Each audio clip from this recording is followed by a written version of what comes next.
Hi, welcome back to Technical Writing Uncensored. I'm Diana Payton, and I'm here with Liz Argall. Hey, Liz, how you doing? I'm doing quite well. How are you? I am great. It's a fine Friday morning. All right, so I'll ask you the question I always start with. How did you get into technical writing? I've always had a passion for words. I think the first time I did technical writing, I was about 7 years old, and I was obsessed with the guys who were building an extension on our house. And my dad was like, "You should go and talk to them." And he was always very encouraging of me. So he got me to go and interview them and write down, what they were doing and how they were doing it. And then I was hooked from Fun. there on. So, when we talked before, you mentioned some nonprofit experience, which is not common in most of the technical writers I've talked to. Please tell me about that. So my first decade after college was in the nonprofit sector in Australia, and what a privilege and an honor it was to work with a really dynamic part of the sector, really committed to service and listening and advocacy and those sorts of things. I started at a women's refuge, and then worked for a number of organizations, including the ACT Council of Social Services, where we were the peak organization representing other nonprofits and the people who use the services of nonprofit to government and supporting each other around that. So it was an incredible learning environment. In the nonprofit sector, it's full of incredible weirdos. I'd say there's actually there's a common thread between both technical writers and the nonprofit world in terms of people that might be like, "Well, I can't be neurodivergent. Everyone else I know is like this." Mm-hmm. But I was a little bit so amazing colleagues, but also, I used to have Ken RTFM on my resume. Ken, Mm-hmm. the fucking manual. So in addition to my duties, I was always the one that was fixing the printer and stuff like that.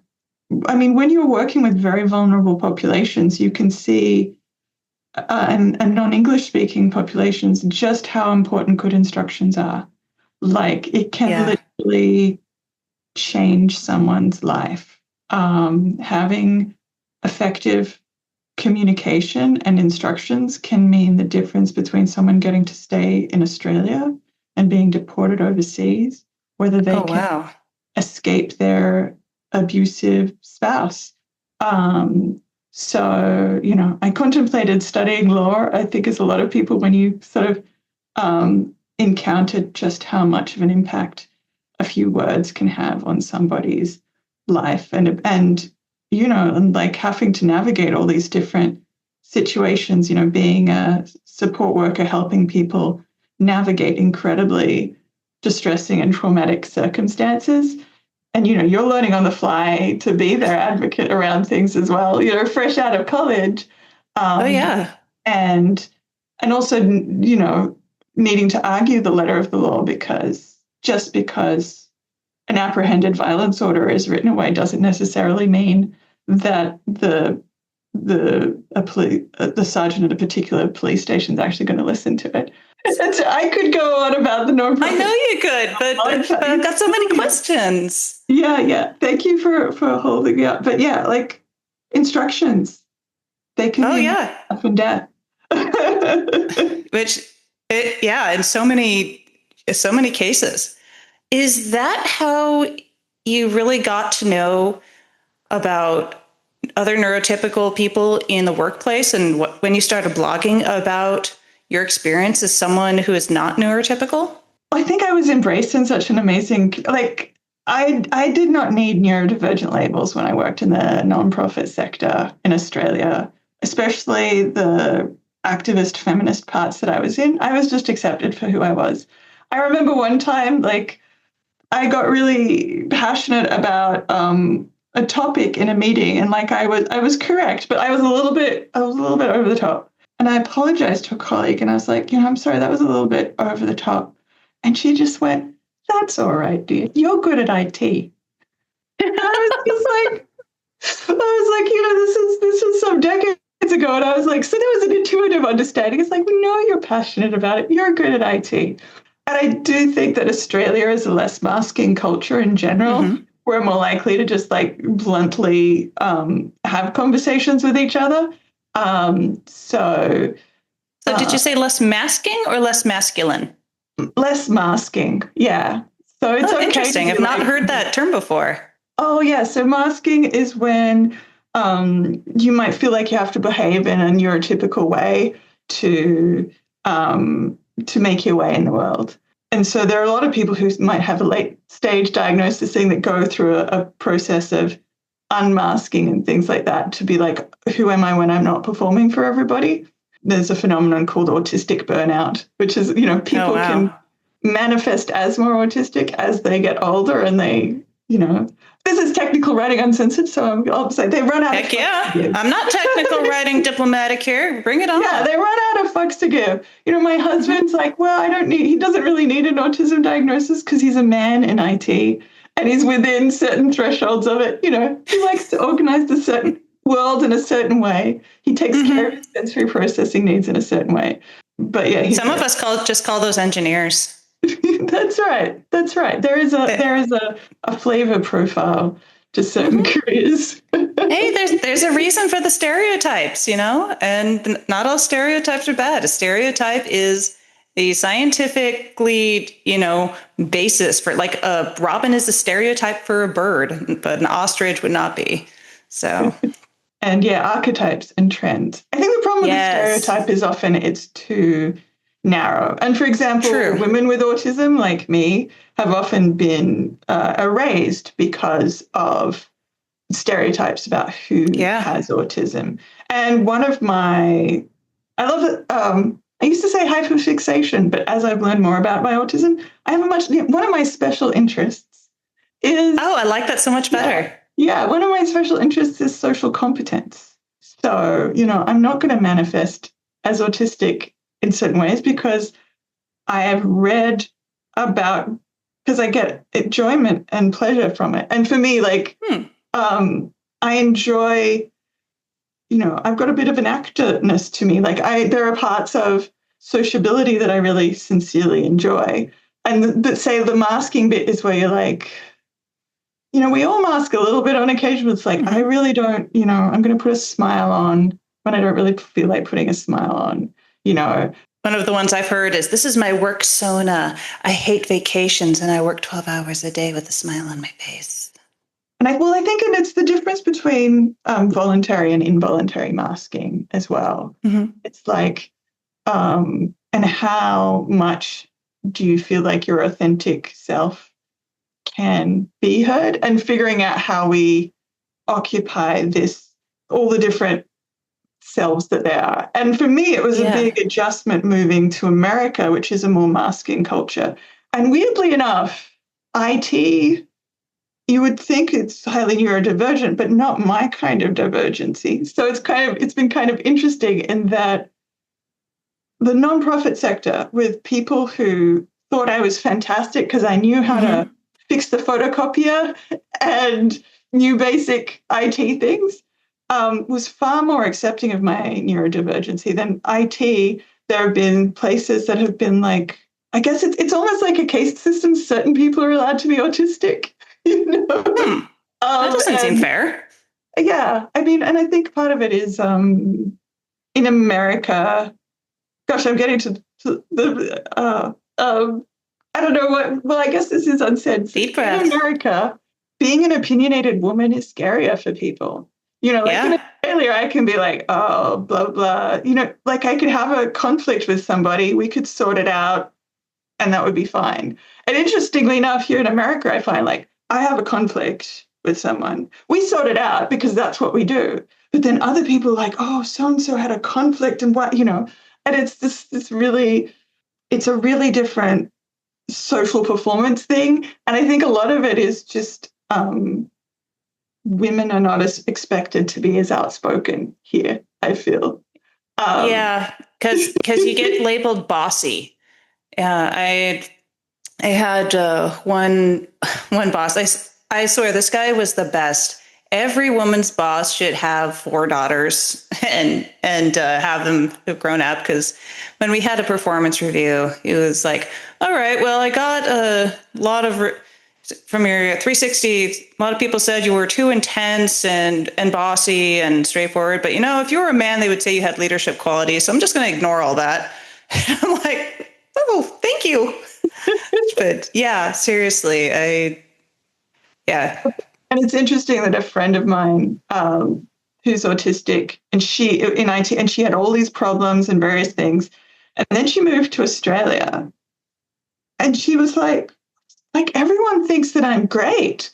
Like no one's like, why do you care so much about doing your job? Like what's like all of these like conspiracies that used to like circle around her, like, and she's like, everyone just loves me. And they're just like, oh man, it's so great. You're obsessed with this, like awesome. You're obsessed with this detail. That's great. It means we can do that. And like, and her career like blossomed and flowered. That's wonderful. And kind of comforting that I was like, why am I having problems that I've never had before? Like I was always like amazing in America, in Australia. And and and I gotta say, like often like I'm still incredibly valued and appreciated here. And I would say like the software engineers and whatever, like we get each other. But I think sometimes it's the people that are drawn to IT for the money, but get threatened by IT. Those are the people that can struggle. I am very confused by that concept. How do you get drawn into IT and be threatened by it? I don't know. I think we might need to cut that bit if I want to get a job again, actually. Okay. Well, you will get to take a look at it before. It's uncensored, and I'm just. It's okay. It's uncensored. It's not unedited. Yeah, it might need to be a little edited. No worries. Sensitive bitch with. Let's talk about. You talked about communities of. How did you put it? Communities of practice. Communities of practice. Please talk to me about that. I hadn't heard that phrase before. Oh, it's a wonderful phrase. So communities of practice, and I guess it came from my nonprofit experience and stuff like that. And so it's when you have people that gather around an interest, a practice that we do. So you could build a community of practice around knitting or any activity that's a shared activity. You can build a community around. And I think technical writing I didn't connect with communities of practice enough earlier in my technical writing career, navigating a whole new world of the American corporate landscape. So, and I wasn't sure how to, but I need words. Yeah, I mean, I know what you mean. I remember a lot of times when I was early in my career, I'd walk into a group of technical writers or other people and just fit, it's like, yeah, these are my people. This is my tribe. I get these people. I fit. I'm like a puzzle piece that has found where I fit. And, it's kind of the same thing when I am hanging out with martial artists. I mean, it's a different kind of fit, but it's still like, yeah, these are my people, my resonance. So I get what you're talking about. And do you think that you also mentioned neurotribes? And do you think that there's a relation there? Which is, by the way, neurotribe is not also a new term for me. I can kind of infer what it means, but. Yeah, well, and I mean, I think it makes sense in terms of people who are drawn to a certain kind of thing, have certain archetypal qualities. So, a technical writer needs to be someone who is curious and who wants to learn a lot, but also wants to organize things a lot. You need to be okay with ambiguity, but you also need to organize the ambiguity into coherence. The good technical writers, they need, like you spoke about in one of your episodes, they need to be brave. Yep. Yeah, we do. And And I think possibly even the archetypes of who gets to be a technical writer are evolving and changing a little bit as our world is changing. And even more than ever, we have to be courageous and social. I think the time of where a technical writer was sort of behind a wall, maybe that'll still exist for people in like aviation and highly regulated industries. But connecting users to developers to designers, we can play this incredible user advocate thoroughness of approach. So yeah, I think we're often we have a degree of introversion and reflection. Yeah. How does that kind of tie into your thoughts on healthy versus unhealthy workplaces? Because that's another subject that you have a lot of strong feelings on. I do. And once again, my hat off to the nonprofit sector that raised me in terms of having great conversations about healthy and unhealthy organisms. So I think, in terms of a healthy workplace, it is this workplace that has resilience and ability to talk and work things through. That whole started with disability advocacy, but nothing about me without me. There are environments where you can be scared to say anything because that whatever you say could be taken out of context and go and have a life of its own. Oh God. Yeah, office gossip's the worst. Yeah. So you want that kind of resilient environment with strong grassroots and a leadership that supports those grassroots that helps people work through challenges together, and is collaborative. And I think sometimes it's useful to have a diversity of communities that you can plug into so that you can calibrate on what is healthy and unhealthy in your life, because you can be like the mythical frog in boiling water that doesn't exist. Yeah. Like right now, I've always been a solo technical writer until most recently.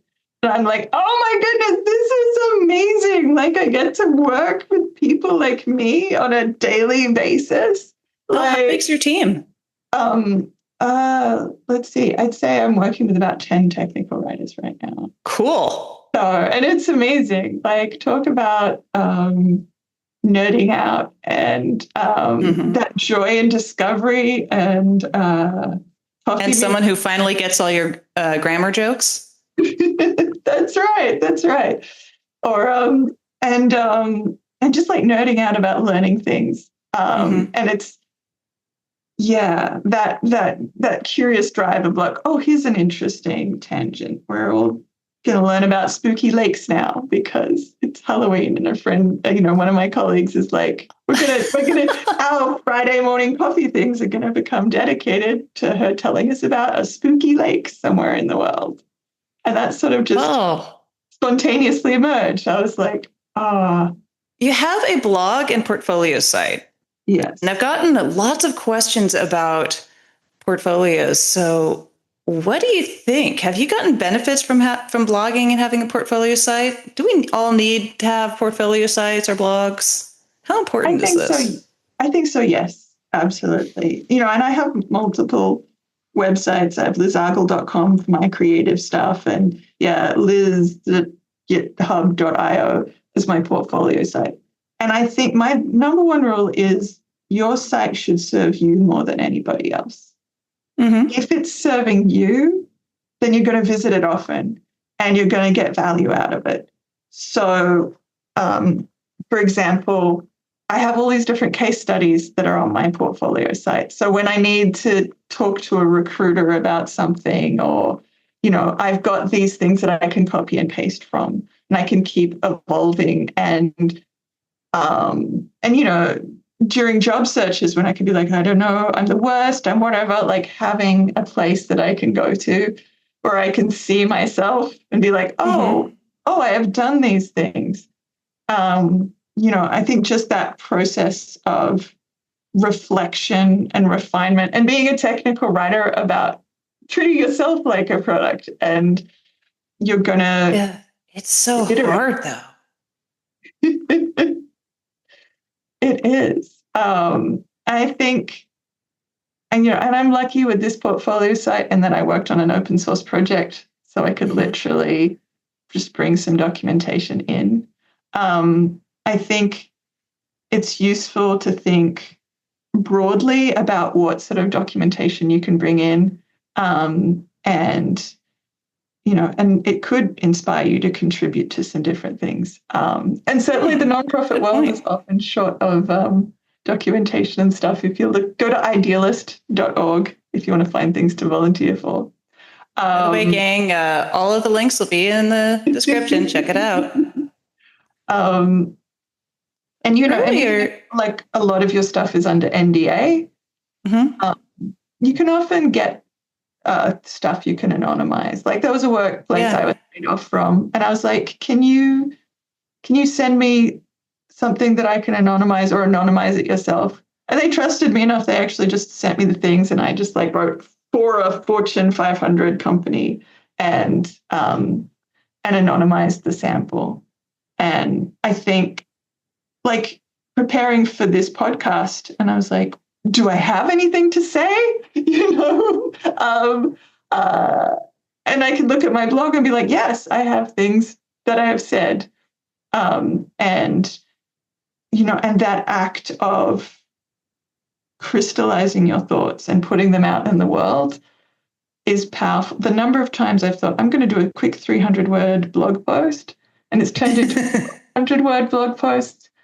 And I would say, and having that discipline has built community for me as well, because I want to be reading what other people are reading. I don't want to just broadcast. I want to be actively listening. And I think sometimes it's hard to honor the learning part, like just working on our craft and honoring that part of ourselves. But somehow, if you got a project like a blog, you can like indulge yourself in reading and thinking more. And so I love how blogging keeps expanding my understanding of technical writers. There are all these great people working in this space. It makes it homework, so I'll actually do it and be like, oh yeah, I really like doing this. I see a theme with you about community, about building communities, and kind of like both on the broader scale with your blog and with your nonprofit work, but also kind of in a more intimate scale, like with your hobbies and with your workplaces. And I think that's a really interesting focus. Does that kind of tie back to your social competence special interest that you're talking about? It's always been of interest to me. I had my family moved around, and I had a pretty lonely childhood in a way. And I think as I learned skills, and thanks to the role-playing gamer community in Australia, like pretending to be other people, that pretending to be other places and the craft and art and pleasure of being other people, and being an anthropology major and really studying what invites people to play, what invites people to engage and have delight, and it gives me a job to do. Like if I'm creating delight for people, it gives me a role and a job to do, so I know what I'm supposed to be doing. It's amazing how many tech writers are also gamers, whether it's RPGs or MMORPGs, whether it's tabletop or computers. There are a lot of us who are into gaming and fantasy and sci-fi. We have a lot going on in our heads. I remember reading some research that teachers also do a lot of neonate childlike behavior, playing computer games and stuff like that.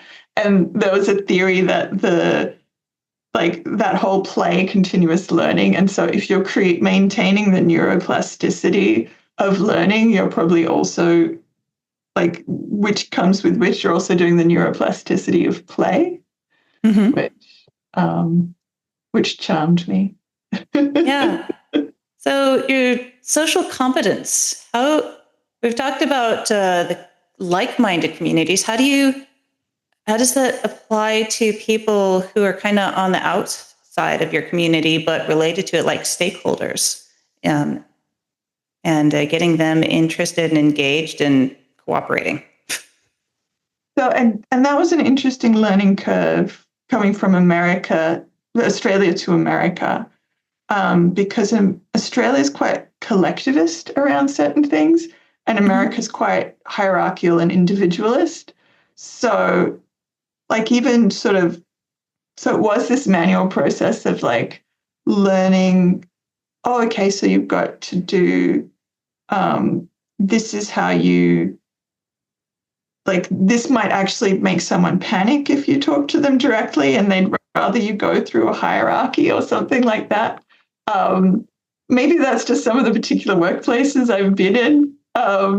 Yeah, well, I think it also really depends on if you're in a more structured corporate workplace versus a startup. And my last several roles have been at startups where it's pretty much like you can talk to anyone. But then I've also been at corporations where, yeah, you really did have to go through channels. Otherwise, they could tell you to go pound sand, possibly with those exact words. Yeah. And I think making sure what is visible has been really important. What do you mean by what is visible? So I think you have to be more arrogant in America. Oh yeah, the internal PR, doing tooting your own horn. As a manager, I kind of took that on. I kind of had to do it, but it was easier because I wasn't doing it for myself. When I had a team, I was doing it for the team. I'd be like, "Look at my team; they are so awesome!" And it's a lot easier when you have other people to do that for than yourself. At least that's been my experience. But sometimes you just have to get over that if you want to, stay employed. Yeah, yeah. I've had to learn not to downplay um, my achievements and not be. Yeah, it's. I'm going to start that again. I think in some things. So I think one of the things that's been really useful has been implementing my anthropology degree. Ooh. I have a minor in anthropology, so that's an interesting coincidence. It's so interesting. It is so the study of people. The study of cultures. And I mean, that just blew my mind when I learned that was a thing. And how culture affects so many facets of our life and the way we think and interact. So anyway, sorry, geeking out. Yeah. And so I mean that's so much of like when you study your workplace in that way, one it feels more it feels nicer than just like, oh, I gotta learn this. It's like this is like what is the ethnography that I'm writing for this workplace? What are the customs and practices? How do I help people feel safe?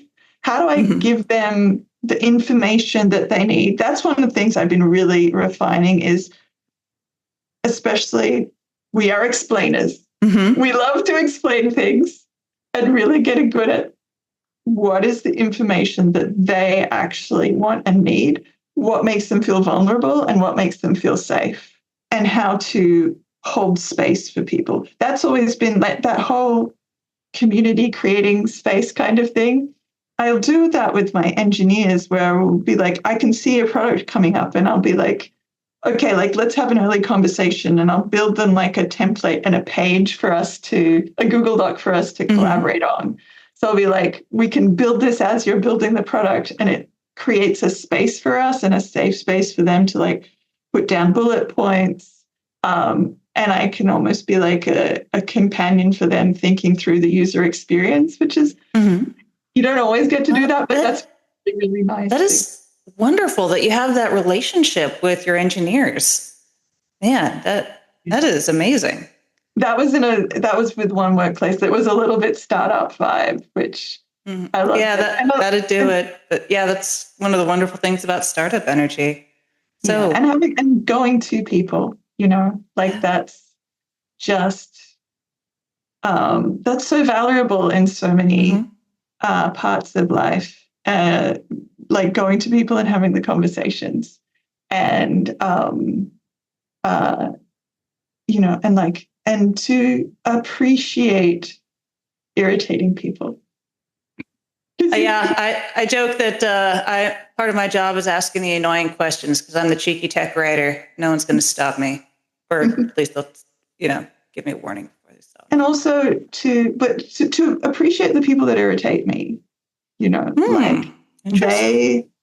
they are powerful teachers to me, Mm-hmm. like the people that are just easy and we're just hanging out together. That's lovely. But um, when you think about it's a big shift that I've been working on, is thinking about how much gratitude can I have for the people that give me a difficult time, whether it's helping me understand how I need to communicate more, how I need to build relationships in a space more. Um, do I need to advocate for myself more? Do I need to speak up more? Is there just a direct Mm-hmm. conversation that I need to have that I'm wussing out because it's on my behalf, just being like, Hmm. like the way you're communicating could be a little bit off-putting. And I know it's not just me that has that issue. Like you can have that conversation. Yeah, it's And sometimes hard to start up, or at least it is the first time you do it. And after that, I think it gets easier. So, what advice would you have for someone who is starting out uh, in the field, a newer or aspiring technical writer? um, I would say Coursera is a great space for you to go and keep learning. A recruiter told me about a year ago, he was like, it's great that you're continually learning. He said Coursera was better than LinkedIn because it has more process and controls Mm-hmm. over who posts to that. And there's some great courses from like University of Michigan and stuff like that. You can post it to your LinkedIn profile, but some of the courses are really, really good.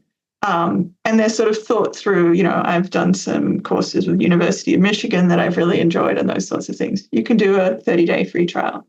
So I would say, like, if you're starting out, if you don't have a job, um, like give yourself homework and give yourself a Mm-hmm. structure. Plan out your week in chunks, because time will fly away, and create an accountability process for yourself. Journaling, and like, because there'll be times when you think I did nothing, but then if you look back at your record, you did something. I don't know if it was James Clear or someone said, people don't fail, processes fail. So Okay. build yourself a good process for learning and for self-nourishing. It's a tough job market right now. Yes, it Um, really is. so keep learning. Have a Rolodeck. Um, so I have in Notion, I have a human beings, contacts list. And one of the Mm-hmm. tags for it can be recruiters. So I Ooh. would, when I was looking for work, I would try to make sure I had a reason, say every 2 weeks or so, to get in contact with my recruiters. Be like, I've updated my resume, I've updated my portfolio with a new sample, or I've got a new qualification through Coursera. And so I would That just, is a great idea. yeah, and I would just, because with recruiters, they're very like, now, now, now, now, now. So I assume that a recruiter does not remember things. So I want to put myself Yeah, makes front of sense. mind. And having you never want to waste people's time with communication. So you always want to be like useful, helpful. I'm learning. I'm building myself out. And it gives you another process and system to do that.